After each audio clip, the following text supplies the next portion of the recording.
আনাসের মা বললেন, আমি মানুষ ধাক্কাতে ধাক্কাতে বিশ্বনবীর সামনে পর্যন্ত গেলাম, যে দেখি সবাই বিশ্বনবীরে হাদিয়া দেয়।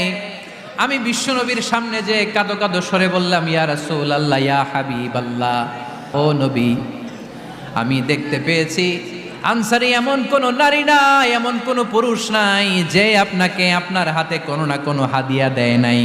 ওয়া ইন্নী লা আকদিরু আলা যালিকা মা উতহিফুকা বি, কিন্তু ইয়া রাসূলুল্লাহ, ইয়া হাবিবাল্লাহ, আমার কাছে তো কোনো টাকা নাই,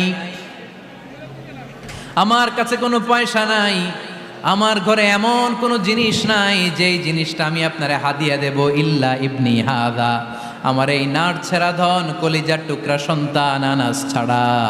ও আখিরি জামানার পয়গম্বর, আমি আমার কলিজার টুকরা আনাসকে আপনারে হাদিয়া দিয়ে দিলাম।